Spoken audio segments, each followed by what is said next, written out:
মুরব্বী আপনার নাম কি? এই আপনাদের এলাকার মানুষ এনে, এই এলাকার মানুষ চিনেন ওনাকে? আচ্ছা মুরব্বী আপনার নাম কি? শফিকুল ইসলাম। শফিকুল রহমান। আচ্ছা আপনি কবে গেছেন, হজে না উমরায় গেছেন? আমি উমরায় গেছি 5 বছর আগে। 5-6 বছর উমরায় গেছেন। আচ্ছা তো উমরাতে যখন গেছেন আপনি উমরা কোথায় করেছেন? উমরা মদিনায় করেছি। উমরা তো মদিনায়, উমরা তো মক্কায় করে। মক্কায়ও করছি, মদিনায় মদিনায় তো হযরত করে জিয়ারত করছি। হ্যাঁ জিয়ারত করেছেন, নবী করিম সাল্লাল্লাহু আলাইহি ওয়াসাল্লামের রওজা মুবারক জিয়ারত করেছেন। কিন্তু এই যে তাওয়াফ করেছেন, উমরা করেছেন কোথায়? কাবায় না? কাবায়। আচ্ছা আপনারা সবাই শুনতে পাচ্ছেন আমার কথা? এবার মন দিয়ে কান দিয়ে শুনবেন। আমি উনাকে একটা প্রশ্ন করব, দেখি উনি কি বলে। আচ্ছা মুরব্বী বলেন তো আমাকে, এই যে কাবায় আপনি গেছেন, আল্লাহর ঘর না ওটা? ওটা তো আল্লাহর ঘর। আচ্ছা ওটার মালিক কে বলেন? আল্লাহ। কিসের মালিক? আল্লাহ। দুনিয়ার মালিক আল্লাহ, কাবার মালিক আল্লাহ। কাবার মালিক আল্লাহ, আল্লাহ। দুনিয়ার মালিক আল্লাহ, আল্লাহ। আমাদের মালিক আল্লাহ। কিসের মালিক? আল্লাহ। আমাদের মালিক আল্লাহ, রিজিকের মালিক আল্লাহ, সবকিছুর মালিক আল্লাহ। ঠিক আছে কথা? কথা ঠিক আছে?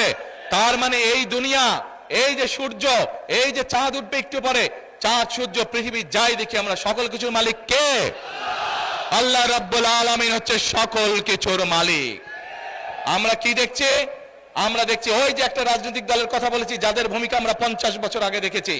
আমরা দেখছি এদের কিছু কিছু সদস্য আমাদের নিরীহ মা বোনদের বাসায় গিয়ে গিয়ে, মা বোনদের কাছে গিয়ে কিসের টিকিট বিক্রি করছে?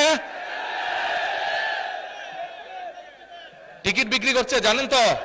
হ্যাঁ 1 মিনিট। আচ্ছা মুরব্বী বলেন তো, এই বেহেশত বা দোজখের মালিক কে? আল্লাহ পরওয়ারদিগার।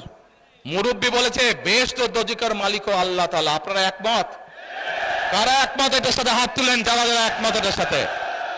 সবাই একমত, আলহামদুলিল্লাহ আলহামদুলিল্লাহ, আল্লাহু আকবার আল্লাহু আকবার।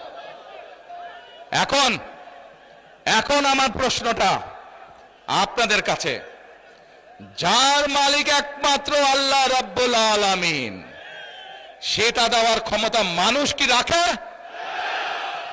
তাহলে যে মানুষ কে বলে বেহেশতের মালিক আল্লাহ তাআলা, দোজখের মালিক আল্লাহ তাআলা, কে কোথায় যাবে সেটা সিদ্ধান্ত একমাত্র আল্লাহ তাআলা নেবে।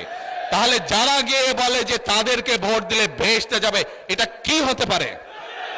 মুনাফিকি না, এটা রীতিমতন শিরকি শিরকি শিরকি, আল্লাহর সাথে তারা তুলনা করছে।